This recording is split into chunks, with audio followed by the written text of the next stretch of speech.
রোজার দিনে গ্রামের সাধারণ একজন গৃহিণীর সারা দিনের ব্যস্ততা কিভাবে কাটে গ্রামের গৃহিণীদের জীবন বলেন তো। রহমতের মাস, রমজান মাস। তো এ মাসে কিন্তু সবাই কম বেশি একটু রেস্ট পায় আর কি, নামাজ কালাম আল্লাহর ইবাদতে ব্যস্ত থাকে।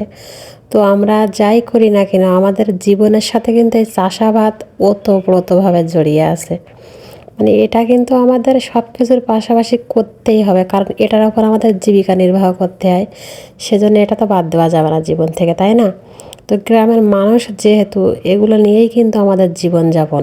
তো এই যে প্রথমে আমি একটু দেখিয়ে দিলাম আপনাদের আমার যে কসুরমুখী লাগানো হয়েছিল, তো খেতে একটু পানি দিয়ে দিলাম, কারণ যেহেতু রোদ পড়ছে প্রচণ্ড, এখন যদি পানি না দেওয়া হয় তা মুখিগুলো নষ্ট হয়ে যাবে।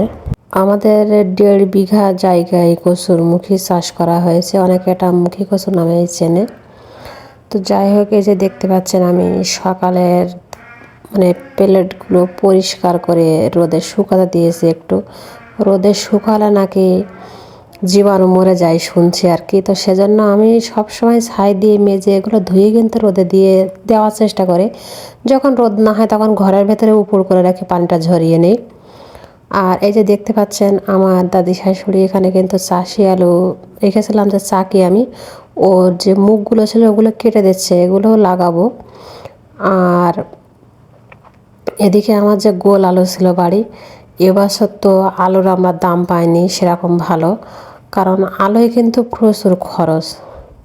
আর আলুর বীজ খরচটা কিন্তু অনেক পড়ে গেছে। আমাদের 2 বিঘা জায়গায় প্রায় আপনার 30,000 টাকার মতো বীজ খরচ লেগেছে, আর আনুষঙ্গিক তো খরচ আছেই তার সাথে। তো যাই হোক, আমরা আলুগুলো ভাবছি যে কোল্ড স্টোরে রাখবো, তো সেজন্য আলুগুলো বস্তা ভরছে।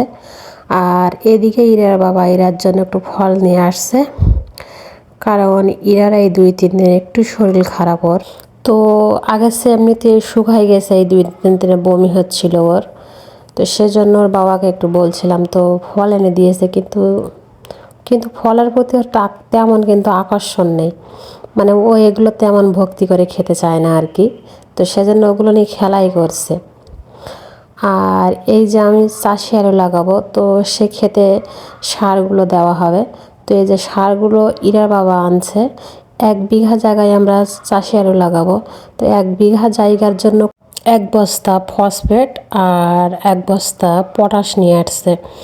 তো ড্যাবের চেয়ে ফসফেটটা দিলে জমিতে ভালো হয়, এর কাজটা দীর্ঘ সময় ধরে কাজ করে, সেজন্য আমরা ফসফেটটা ব্যবহারের চেষ্টা করি আর কি। আর এই যে দেখতে পাচ্ছেন আমাদের আলুর বস্তাগুলো কিন্তু ভরা হয়ে গেছে। এর কাজ কিন্তু এখনও শেষ হয় নাই, মানে এখনও এর বস্তার মুখগুলো সেলাই করতে হবে। পাটের যে সুতো পাওয়া যায়, সেই সুতা দিয়েই কিন্তু বস্তা সেলাই করতে হবে, যেহেতু এটা পাটের বস্তা। তো সেজন্য ইয়ার বাবাও বস্তাগুলো একটু সেলাই করে নিচ্ছে, কারণ বস্তাগুলো কিন্তু আমাদের বাড়ির সেলাই করা লাগে। তো ইরার বাবা আবার এই কাজটা খুব ভালো পারে, কারণ ইরার দাদার সময় থেকে কিন্তু এই কাজটা হয়ে আসছে আমাদের। ইরার দাদাও আলু লাগাতো অনেক, প্রায় 200 মণ আলু হতো আমাদের। তো সেজন্য কাজটা উনি ভালোই পারে। আমি আপাতত এই কাজটা করতে পারছি না, ভিডিও করছি সেজন্য।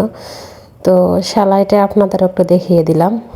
আর আমার আজকে বাড়ি কাজ বেশি, সেজন্য রান্নাও তেমন কিছু করতে পারিনি। তো ভাবলাম একটু ট্যাংরা মাছ ছিল, একটু ঝোল করে নেই, ওটা দিয়ে হয়ে যাবে। আর সেহরিতে উঠে আজকে একটা কিছু রান্না করে নেব।